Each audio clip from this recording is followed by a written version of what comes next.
आमदार सुरेश धस यांनी वंचित शोषित भटके विमुक्त समाजासोबत दिवाळी पाडवा साजरा केला। दिवाळीचा आनंद त्यांनाही उपभोगता यावा यासाठी धस यांनी हा पाडवा साजरा केलाय।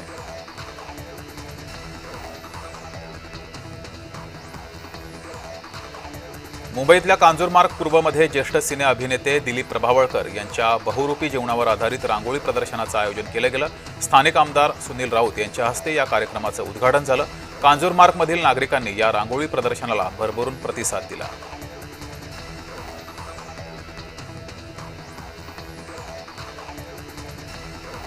कुणबी युवा मंडळ मुंबईतर्फे दिवाळीनिमित्त बळी पहाट या सांस्कृतिक कार्यक्रमाचं आयोजन केलं गेलं। गिरगावमधील साहित्य संघ मंदिरात याचं आयोजन केलं होतं। यामध्ये निर्णय तुमच्या हाती हा विशेष कार्यक्रम सादर केला गेला।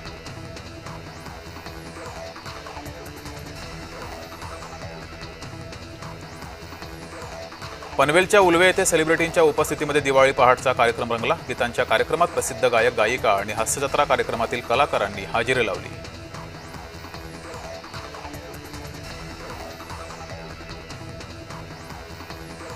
महाड तालुक्यातील वाळंगकोंड येथे वरदायिनी मातेच्या मंदिरात दीपोत्सव साजरा झाला। हजारोंच्या संख्येने भक्तांनी सुद्धा यामध्ये सहभाग घेतला।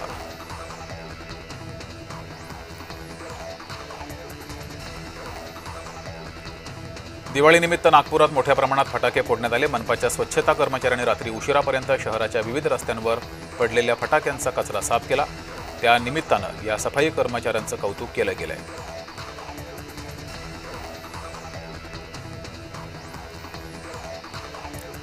नवी मुंबईतील कोपरखैरणे विभागामध्ये दिवाळी साजरी करताना तरुणांनी हुल्लडबाजी केली। रस्त्यावर नागरिकांच्या यानंतर अनेक प्रतिक्रिया समोर आल्या।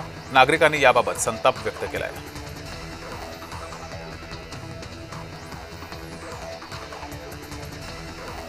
मुंबई गोवा महामार्गावर मोठी वाहतूक कोंडी झाली। कोकणामध्ये जाणाऱ्या मार्गिकेवर वाहनांच्या लांबच लांब रांगा लागल्या। वाहतूक कोंडीमुळे प्रवाशांमध्ये नाराजी होती।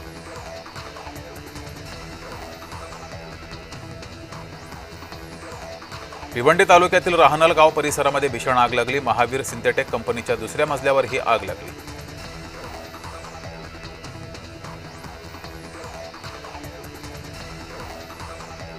नाशिक त्र्यंबकेश्वर रस्ता रुंदीकरणाबाबत होत असलेल्या कारवाईला स्थानिकांनी विरोध दर्शवलाय। अनेकांची घरं आणि दुकानं पाडली जात असल्यानं स्थानिक आक्रमक झाले।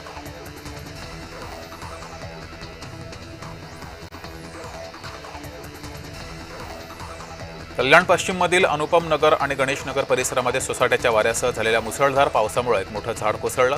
या दुर्घटनेमध्ये परिसरातील 3 घरांचं मोठं नुकसान झाले। 2 नागरिक जखमी झालेत।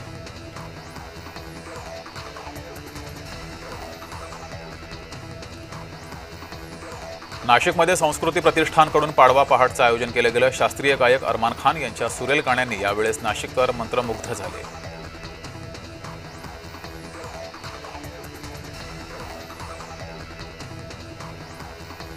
मुंबईतील हवा वाईट श्रेणीमध्ये गेली आहे। दिवाळीमुळे मुंबईकर मोठ्या प्रमाणात फटाके फोडत आहेत। यामुळे प्रदूषणामध्ये वाढ झाली आहे। यातच हवेचा गुणवत्ता निर्देशांक हा 211 वर गेलाय।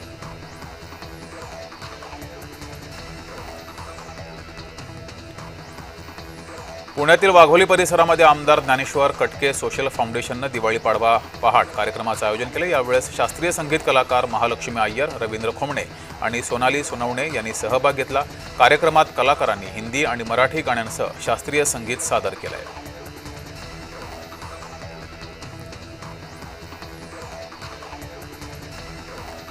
मेट्रो 2 बसचं येत्या आठवड्यामध्ये लोकार्पण होणारे सुरक्षा प्रमाणपत्र मिळालं असून लवकरच लोकार्पणाची तारीख जाहीर होणार आहे।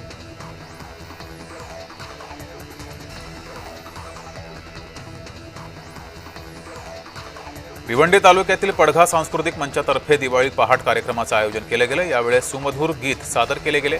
यात भिवंडीकर मंत्रमुग्ध झाले। सकाळी फटाक्यांची आतषबाजी करून या कार्यक्रमाला सुरुवात झाली।